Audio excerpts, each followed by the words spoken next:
আমরা এখান থেকে যদি আমাদের জ্যামিতিক শেপ হয় ওগুলো আমরা খুব সুন্দর করে আঁকতে পারবো। রেক্টেঙ্গেল, ইলিপস, স্টার টুল, এই জাতীয় শেপগুলো আমরা খুব সহজে আঁকতে পারবো যদি আমাদের শেপগুলো জিওমেট্রিক হয়।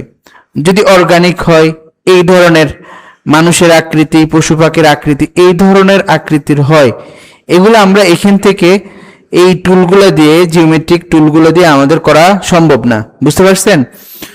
তখন আমরা এই কাজগুলো কিভাবে করব? তখন আমাদের কিসের আয়ত্ত থাকতে হবে?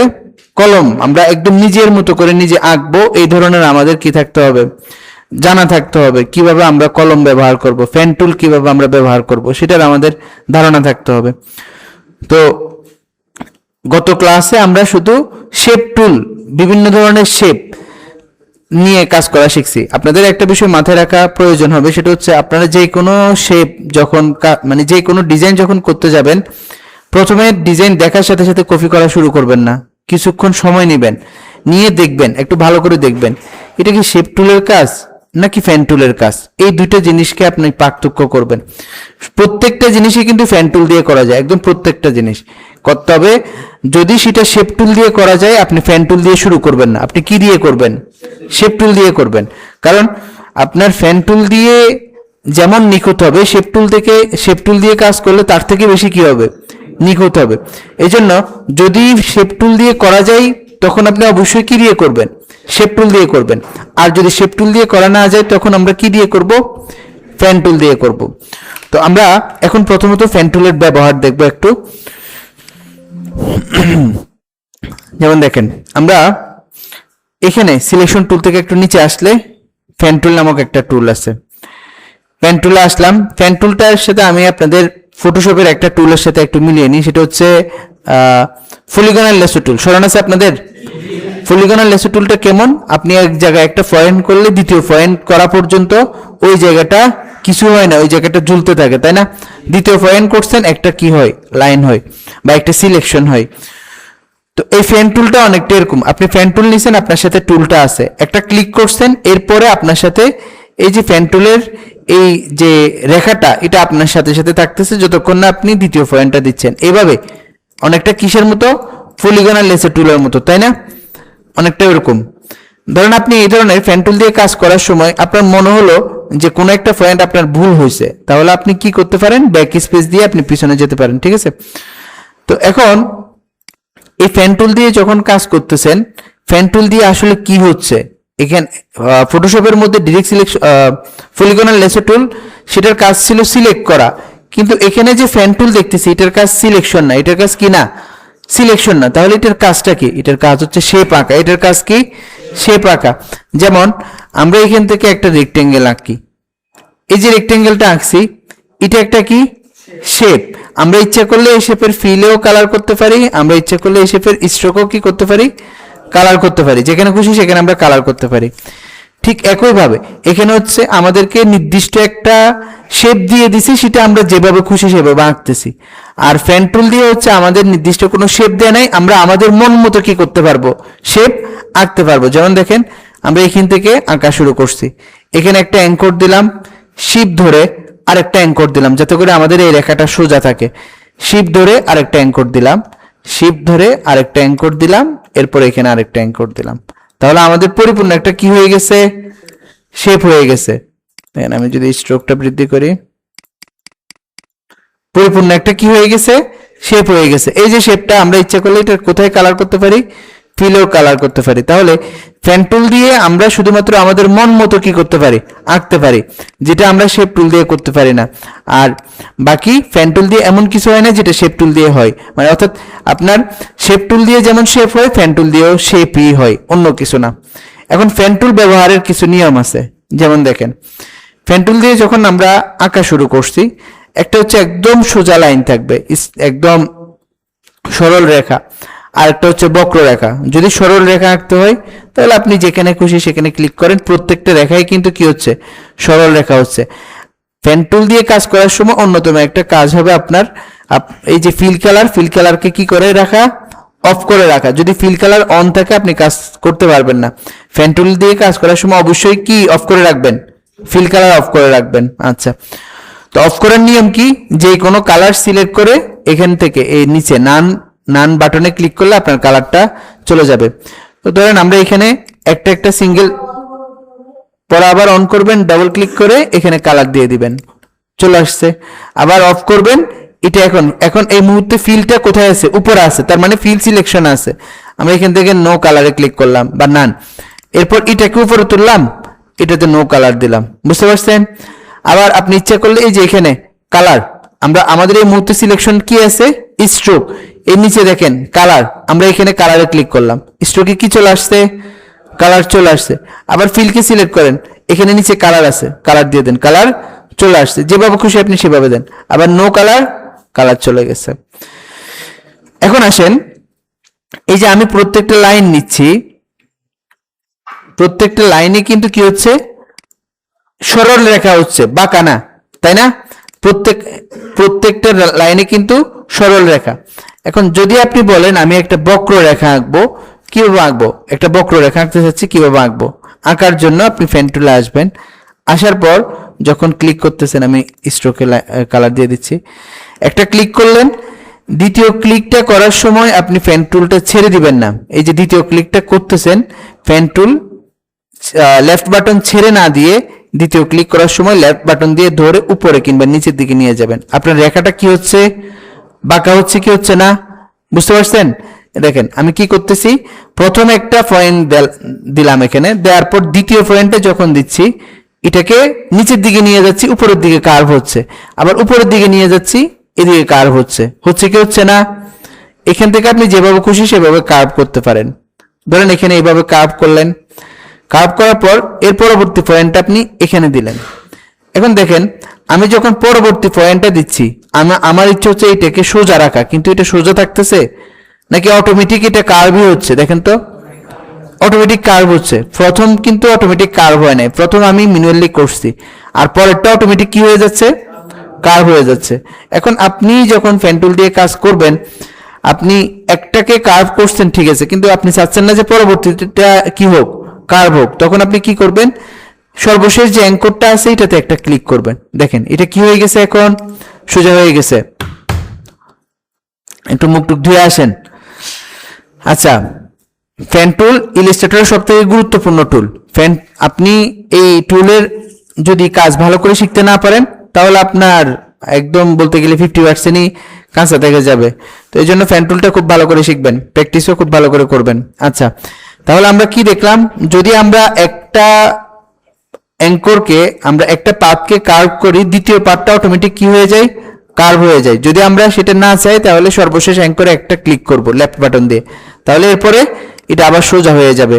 আমি আবার একটু কার্ভ করলাম, কার্ভ করার পর যদি মনে করি যে অটোমেটিক কার্ভ রাখবো না, তাহলে এখানে সর্বশেষ অ্যাঙ্করে একটা ক্লিক করব। এইটুকু বুঝছেন কি বুঝেন নাই? বুঝছেন। আমরা যখন পেন টুলের কাজ করতেছি, আপনারা খেয়াল করছেন কিনা যে এখানে একটা হ্যান্ডেলের মতো কিছু একটা আসতেছে, তাই না? এটার কাজ কি দেখি আমরা, এটার কাজ কি, কোথায়, সিলেকশন টুলে যাওয়ার পর এটা কি হয়ে, এটা কি নাই হয়ে গেছে, এটা নাই আর, তাই না? যদি আমরা আবার কোথায় আসি, পেন টুলে আসি, এখানে ক্লিক করি, তখন আবার দেখতেছি এটা চলে আসছে, তাই না? তো এটার কাজ কি দেখি তো, ধরা যায় কিনা, না ধরা যাচ্ছে না। তো তাহলে এটার কাজ কি, এই যে এই হ্যান্ডেলটা, এটার কাজ কি? এটার কাজ বোঝার জন্য আমরা হচ্ছে কিছুক্ষণের জন্য আমরা এখান থেকে বের হই, আমরা এখানে শেপ টুলে আসি, যে কোনো একটা শেপ নিই। এই শেপের মধ্যে যে আমরা এখানে একটা শেপ নিলাম, এই শেপের মধ্যে আপনারা কি কি দেখছেন, ডাইরেক্ট সিলেকশন টুল দিয়ে করা যায়, কি কি দেখছেন এই শেপের মধ্যে? অ্যাঙ্করকে সিলেক্ট করে কার্ভ করা, রাউন্ড করা, এগুলো আপনারা দেখছেন, সরি কার্ভ রাউন্ড করা দেখছেন, যে কোনো পাথকে সিলেক্ট করে ডিলিট করা দেখছেন, তাই না? এখন আমি যে পেন টুল দিয়ে কার্ভ একটা কি আঁকতে পারতেছি, শেপ একটা কার্ভ একটা রেখা আঁকতে পারতেছি। আমি যদি বলি যে আমাদের তো একটা শেপ আছে, এই শেপের এই উপরেরটাকে আমি কি করব, একটু কার্ভ করব। আমার কথা বুঝছেন? আমাদের একটা শেপ আছে, আমি পেন টুল দিয়ে আঁকবো না, এটাকে আমি একটু কি করব, কার্ভ করব কিভাবে? এটা করার জন্য আমরা পেন টুলের মধ্যে রাইট বাটন ক্লিক করব, করলে দেখেন এখানে নিচের দিকে একটা পয়েন্ট আছে, অ্যাঙ্কর পয়েন্ট টুল, দেখতেছেন? অ্যাঙ্কর পয়েন্ট টুলে ক্লিক করব, করে এবার আপনি পাতের উপরে যান, পাতের উপরে গিয়ে আপনি আপনার মতো যেদিকে খুশি সেদিকে কার্ভ করেন। তাহলে আপনার ডিরেক্ট সিলেকশন টুল দিয়ে আপনি পাথকে ডিলিট করতে পারেন। আবার পাথকে যদি আপনি কি করতে হয়, কার্ভ করতে হয়, তখন আপনার কোন টুলের প্রয়োজন হবে? অ্যাঙ্কর পয়েন্ট টুলের। কি টুল এটা? Anchor point tool. এবার অ্যাঙ্কর পয়েন্ট টুল দিয়ে আপনি যখন কাজ করতেছেন তখন দেখেন দুই পাশে দুইটা কি আসছে, এগুলোকে বলবো হ্যান্ডেল। এই হ্যান্ডেলগুলোকে আমরা কন্ট্রোল করতে পারবো। এই হ্যান্ডেলের উপরে এসে দেখেন, বুঝতে পারছেন কি বুঝেন নাই?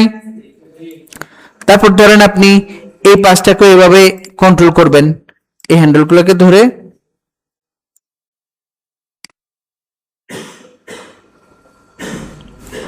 বুঝছেন কি বুঝেন নাই?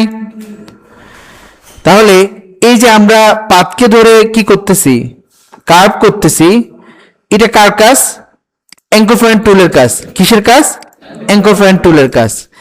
আর এটা কেন বলতেছি আমি, আমরা যখন ফ্যান টুল দিয়ে কাজ করতেছি, ফ্যান টুল দিয়ে কাজ করার সময় এই যে আপনি একটা পাত আঁকতেছেন, হতে পারে এটা যে কার্ভ করতেছেন এটা আপনার মন মতো হয় নাই, হতে পারে না?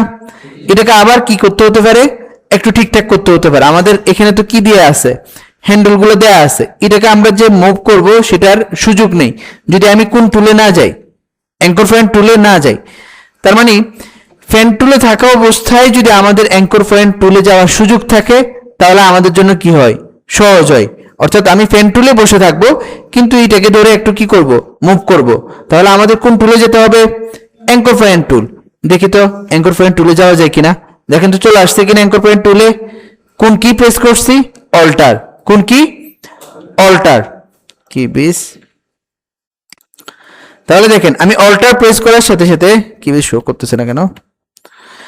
আচ্ছা, অল্টার প্রেস করতেছি, অল্টার প্রেস করার সাথে সাথে আমাদের কি আসছে, এখানে হ্যান্ডেলটা আসছে। বুঝতে পারছেন?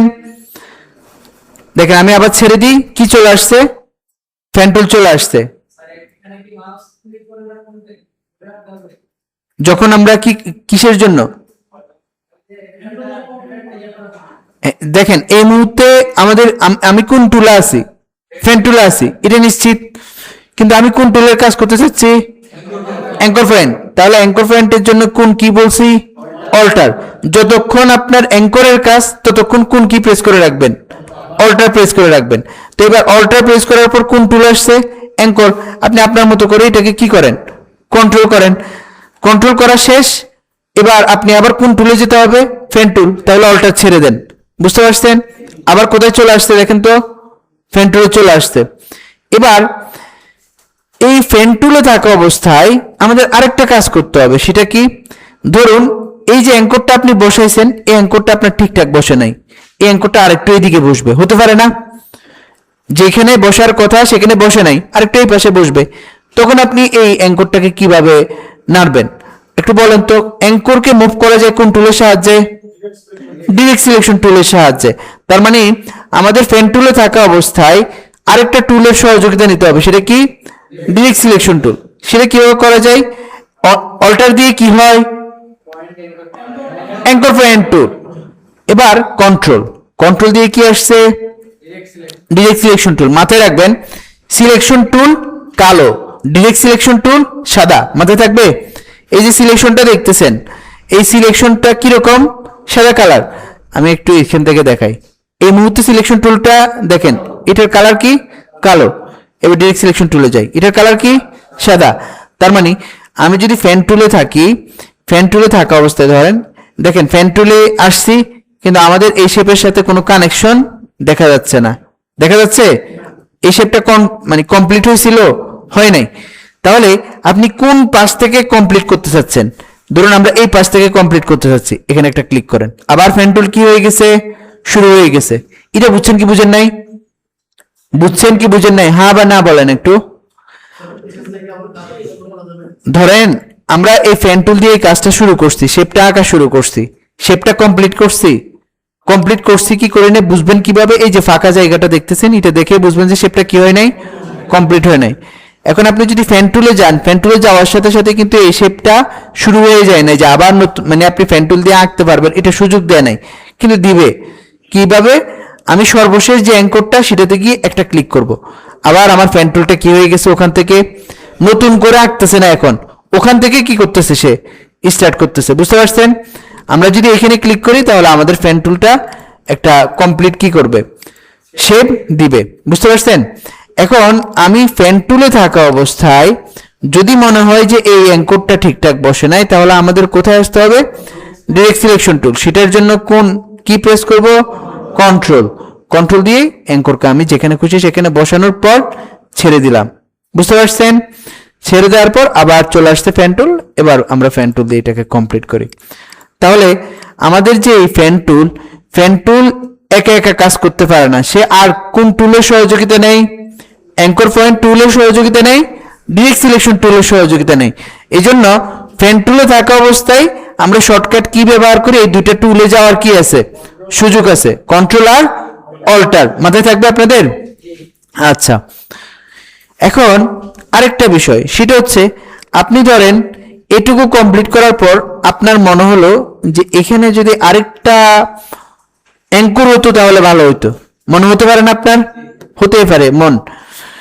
এখন আপনার এখানে একটা অ্যাঙ্কর হলে ভালো হতো, কিন্তু এখানে তো অ্যাঙ্কর নেই, আমরা অ্যাঙ্কর অ্যাড করব কিভাবে? এই দেখেন, ফ্যান টুলে আসার পর এখানে অ্যাড অ্যাঙ্কর পয়েন্ট নামের একটা অপশন আছে, দেখতেছেন? এখানে ক্লিক করার পর আমরা এই জায়গায় একটা অ্যাঙ্কর অ্যাড করলাম। এখন দেখেন এখানে একটা অ্যাঙ্কর অ্যাড হয়ে গেছে। আপনি যদি ডিরেক্ট সিলেকশন টুলে যান দেখবেন এই জায়গায় একটা অ্যাঙ্কর অ্যাড হয়ে গেছে। গেছে কি যায় নাই? বুঝতে পারছেন? একটা অ্যাঙ্কর অ্যাড হয়ে গেছে এই পাশে। আবার ধরেন আপনার মনে হলো যে এখান থেকে এই অ্যাঙ্করটা যদি না থাকতো তাহলে ভালো হতো, তাহলে এই ফ্যান টুলের মধ্যে দেখবেন একটা কি আছে, delete anchor point. Delete anchor point tool দিয়ে এখানে ক্লিক করেন, তাহলে একটা অ্যাঙ্কর কি হয়ে গেল, ডিলিট হয়ে গেল। এই যে অ্যাড অ্যাঙ্কর এবং ডিলিট অ্যাঙ্কর আমরা ফ্যান টুল দিয়ে যে আঁকি সেগুলো কি বলেন তো? ফ্যান টুল দিয়ে যে আমরা প্রত্যেকটা ক্লিক করি সেগুলো কি, সেগুলো তো অ্যাঙ্কর, তাই না? বুঝেন না মনে হয়? ফ্যান টুল দিয়ে যে আমরা প্রত্যেকটা ক্লিক করতেছি সেগুলো তো কি, অ্যাঙ্কর। তো তাহলে আমাদের ফ্যান টুলের অন্তর্ভুক্ত অ্যাড অ্যাঙ্কর পয়েন্ট এবং ডিলিট অ্যাঙ্কর পয়েন্ট এই দুই জায়গায় না এসেও আমরা এই কাজটা ফ্যান টুলে থাকা অবস্থায় করতে পারবো। যেমন দেখেন, ফ্যান টুলে আসছেন, ফ্যান টুলে আসার পর কোনো অ্যাঙ্করে যদি আপনি ক্লিক করেন, এই দেখেন এই অ্যাঙ্করে আপনি ক্লিক করলেন, এটা কি হয়েছে, ডিলিট হয়ে গেছে। আবার আপনি একটা পাতের মধ্যে ক্লিক করছেন, তাহলে একটা অ্যাঙ্কর কি হয়ে গেছে, এখানে অ্যাড হয়ে গেছে। কি বুঝলেন? তাহলে আমরা ফ্যান টুলে থাকা অবস্থায় এই তিনটা টুলেরই কাজ করতে পারবো, অর্থাৎ add anchor point, delete anchor point, anchor point, তিনটারই কি করতে পারবো, কাজ করতে পারবো। এবং আরেকটা টুলের কাজ করতে পারবো, সেটা কি, ডিরেক্ট সিলেকশন টুল। এটুকু বুঝছেন? তাহলে যদি বুঝে থাকেন আমাদের এই ফ্যান টুলের কাজ হচ্ছে এটুকু। যদি আপনারা এটুকু আয়ত্ত করতে পারেন, ফ্যান টুলের কাজ মোটামুটি আপনাদের শেখা হয়ে যাবে। এখন আমি এটা এখানে স্টপ করে তারপর আপনাদেরকে ফ্যান টুল দিয়ে এটাকে দেখাবো।